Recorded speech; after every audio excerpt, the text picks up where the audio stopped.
Okay, welcome to this online webinar, this time on calm down methods. I've got a few slides to show you, but hopefully you will interrupt periodically with questions. If you want to raise a question or want us to pause to have a little discussion, you can put your hand up and I'll then open your microphone and we can have a little chat until we've covered all of the topics. Calm down methods.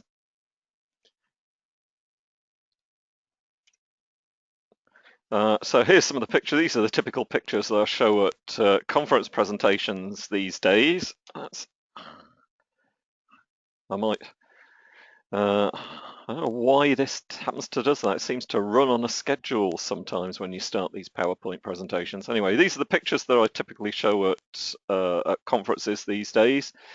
They come from a number of different wards, most of whom have been implementing safe wards since the end of the trial now. You can see there's a variety of contents in the calm down boxes, some sensory stuff. There's also MP3 players, light displays, textured blankets, bubble wrap you can see there in one of them. And on the right hand side there's that stack of crates. They come from Keats Ward in Manchester. That was where the patients enjoyed the calm down method so much that when they went out on leave and came back, they used to bring back extra stuff as a suggestion for inclusion in the calm down boxes. Of course, the other thing you can notice from these pictures is that lots of people don't like the word calm down box, so they use other titles for the box, and that's absolutely fine by me and by anybody else. I think choose whatever title you like. So the calm down method's aim, the whole aim of having one of these boxes and all of this equipment is for early de-escalation. It's to head people off at the pass and divert them or prevent them from engaging in any sort of conflict behavior. But more than that, if successful, what's happened is that the patient learns a new way of diverting and managing themselves. So A, it helps them recognize their own problematic moods and feelings, and B, it gives them a viable way to address those moods and feelings that doesn't involve engaging in ways which are not socially acceptable, in fact, ways which are destructive. So it builds their self-management skills, and it means people can take those out of the hospital and use those when they're at home. So it's partly also about patient empowerment and self-control. It's meant as a learning experience. I suppose you can turn that on its head, and you can say this is a learning experience for nurses as well, because if the nurse takes out the box and successfully uses an item of equipment with a patient, the nurse learns that they don't need to necessarily use containment or use PRN medication or use any of those harsher measures. They can themselves help to manage the patient's emotional states and behaviors through the offer of an alternative activity or any of a huge range of potential alternative activities. So here are the statements that we developed fairly early on to try and make sure that people were understanding and implementing what we actually intended as being calm down methods. So calm down methods are a practical set of equipment and a patient resource for self-help when they're in distress, and it's a store of equipment that can be used to help agitated, anxious, restless and irritable patients reach a relaxed state of mind. But what it isn't is a box of things that gathers dust in the office or gets dragged to a group. And neither is it a store of equipment for diversional or recreational activities for patients to do on request, although there's no reason why your ward shouldn't have such a box. This isn't what the calm down box is meant to be. The calm down box is meant to be directed at those specific occasions where patients are distressed, anxious, restless, and need some means of expressing and calming and relaxing. I think I might tell a little story at this point. I've got a couple of stories about calm down boxes and what happened to them during the course of the trial. During the pilot study, when we weren't very clever about how to introduce this calm down box, we just took the box of equipment to the experimental wards during the pilot study. and gave it to the staff with some written instructions that we'd provided for them in a little handbook. Well, the staff decided that it was a good idea to introduce the patients to all of the calm down methods equipment, and they took it out into the ward and showed all of the stuff to all of the patients, at which the patients took various items out of the calm down box to have a go with. And there was one patient who took the teddy bear, which was in the box, and when the staff came around to ask for its return so that they could pack the stuff away in the box, she wouldn't give it up. And this meant that the nurses embarked on a confrontation with the patient in order to extract the teddy bear from her.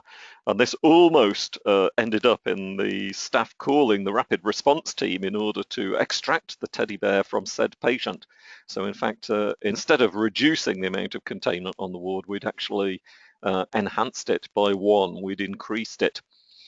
So that was a lesson for us that we needed to work carefully around how you introduce this box to the ward, and we have to make sure that everybody understands what it's for. All the staff and the patients know that it's available, understand what it's for, and are not kind of misusing it or diverting it into a different, an entirely different path, a non-therapeutic path.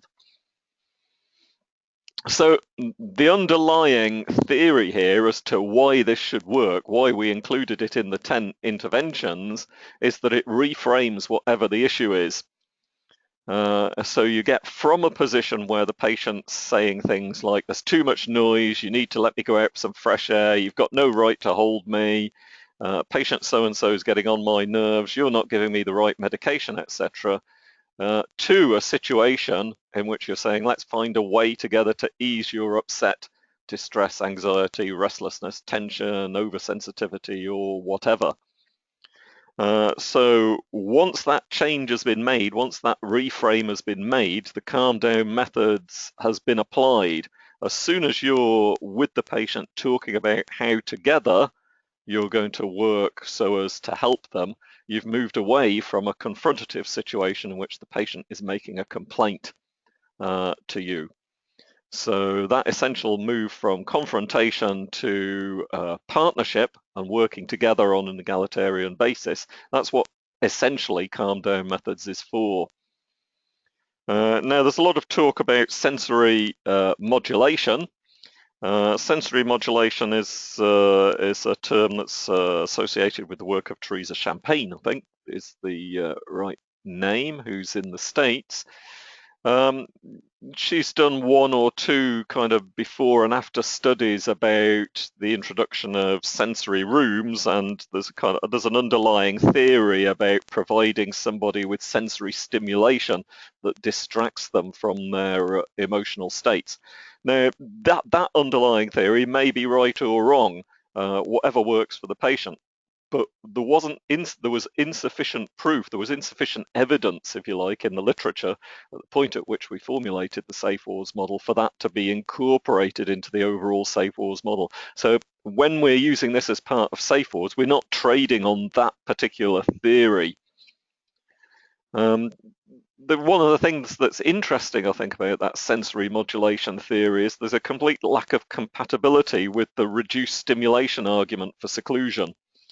So, when we use seclusion, often in psychiatry, one of the justifications we use for it is that the person in the seclusion room will get less external stimulation, and because they're getting less external stimulation, it will help them calm, and it will reduce their psychotic symptoms.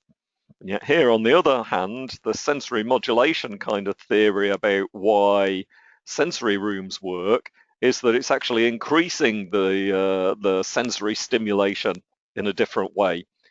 So, one of those theories has got to be wrong, or perhaps neither of them are right. And I don't think we really know at the moment. Maybe some of them are right with some patients in some states and wrong with other patients in other states. So room for loads and loads more research in that area, but it's not clear from the evidence that we've got at the moment.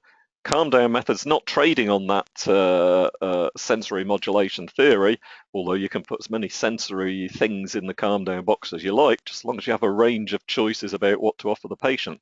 As I say, the calm down methods has already had its impact when you and the patient are looking in the box together and deciding what sort of thing might help them. It means you've already got past the confrontation stage to the working together stage, and that's what we think will work.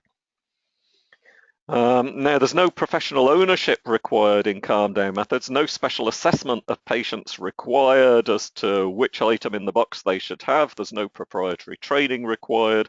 You've just got a bunch of equipment in the box that you and the patient can look at and say, look, is any of this going to help you? Would you want to try some of this? Have a go with something. What do you think is the least likely to be objectionable to you? Try something out and tell me whether it works, and if it's not working, we can put it back and you can try something else.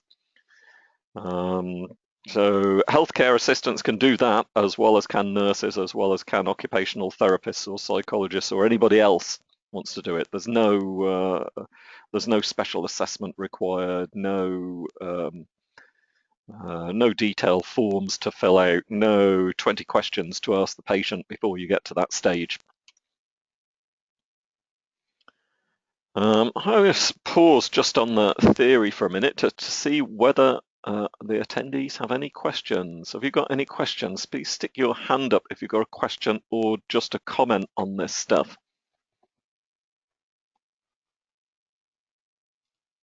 Okay, Jeff, you have the floor.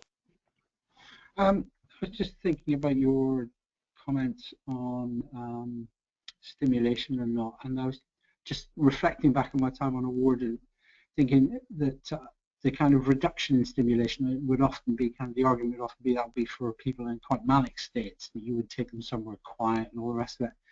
But I was just thinking the calm down box, there isn't really I'm wondering if in practice whether it would be overstimulating, but I can't think it would be. You see, the point I'm making is that different presentations do make you react in different ways to people. There's some people you'd want to take to an understimulating environment, and there's other people who are kind of quite withdrawn and stuff you'd want to stimulate, in fact. But in terms of the calm down box, I'm thinking if somebody was really quite hypermanic, you probably wouldn't produce the calm down box. I'm wondering if that classifies as distress in a way. I think, yeah, like I say, I think there's lots to learn here, and lots for us as psychiatric nurses in the future to study about what works, particularly for who experiencing what type of upset, distress, anxiety, restlessness, tension, agitation, or whatever, and what actually works for them. You know, a large-scale study, even on a ward, you could dream one up based on your calm down box, actually, looking at uses of the calm down box, what works, and in what situation it's being used with who. And then over a long period of time, you might be able to say, well, with manic patients, it's really rather clear that they like and X works. But with patients who are aroused and delusional and hallucinating a lot and quite agitated, then Y works better with them. And with patients who are simply angry about being detained on the wards, maybe nothing works. I mean, who knows?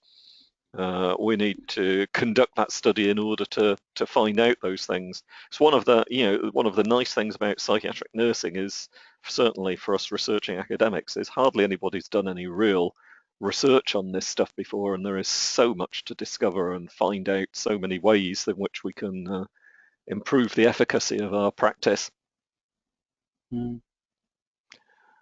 Okay, I'm going to switch you off and carry on. I see we've been joined by Christina Larkin. Welcome, Christina. I'm going to carry on with the presentation, which is already underway, and we'll get chance for questions when we get to the next pause point. So we've passed the underlying theory of calm down methods now, and now we start to think about the long-term implementation. Are there any problems with permanently implementing this on a mental health ward? I don't see that there's any particular problems, but the equipment will need permanently caring for, and you need a good storage strategy and a budget for replacements and a regular check that makes sure that stuff is not disappearing. And you need to, there is going to be a rate of breakages Some of the stuff that goes in there needs to be disposable, so it's once only usable, and then you chuck it away and replace it. Some of the things that you put in there will prove to be problematic, so you need some kind of process to consider and approve replacements and substitutions. So that has to be kind of formally looked after, because you wouldn't want willy-nilly somebody on a ward to decide, "Oh, we're going to buy this," and put it in the box without it being given a bit of thought. What am I thinking of here? What am I thinking of? I'm thinking about items that might be used by people to harm themselves, items that might have cords or cables that might be some risk, items that might be broken in order to provide sharps. What else am I thinking of? I can't think of anything else, but there might be issues that emerge. So it's as well to have a process of approval for new stuff that goes in the box. It's not going to be an ad hoc, I just think it's okay, so we're going to have it. I put in there, I already mentioned this, that some of the early implementer wards found that patients bring items back for inclusion. Well, that would still need some thought and some approval process, I think.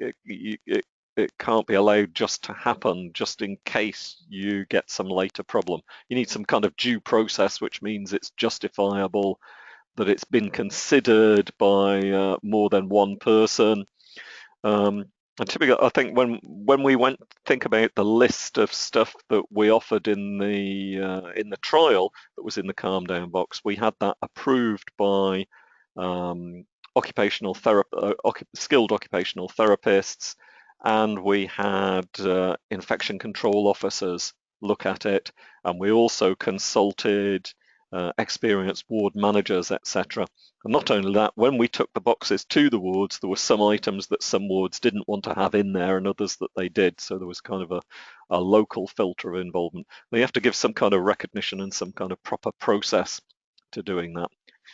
And there's a number of alternative titles you can use, and you can change those titles if you want. So I don't think there's any long-term implementation issues here. The only long-term implementation issue, I think, which has come up in the course of this discussion, is it would be great to audit this. It would be nice to have, and we haven't got it yet, nobody's done it, a list of, a kind of large-scale qualitative study of 100 occasions on which the calm down equipment has been used, and what kind of situations it was used in, with which patients, with which particular problems, and was it successful or not. So you could kind of start to work out an efficacy for particular situations. Have I missed anything out? Anybody in the audience think that there are problems with long-term implementation of calm down methods?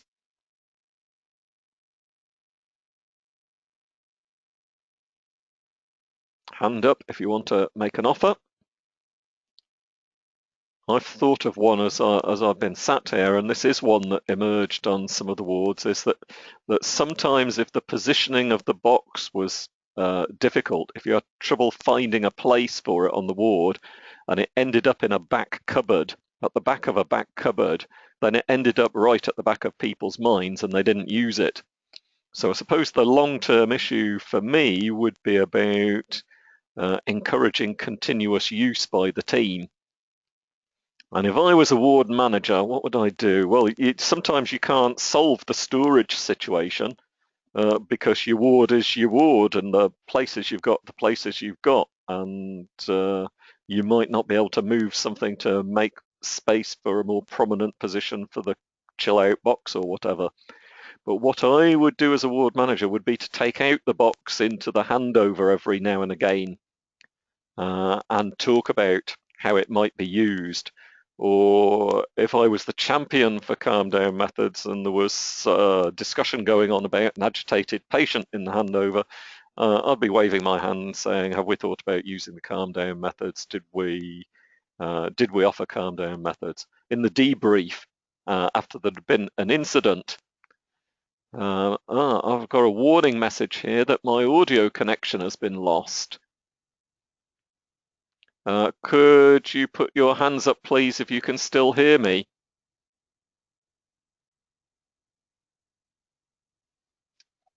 Ah, looks like we're having connection problems of some sort.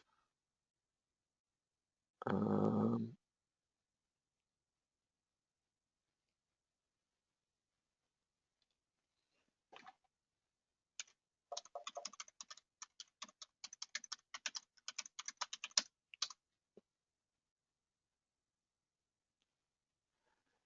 I should be back now. Can you put your hands up if you can hear me, please?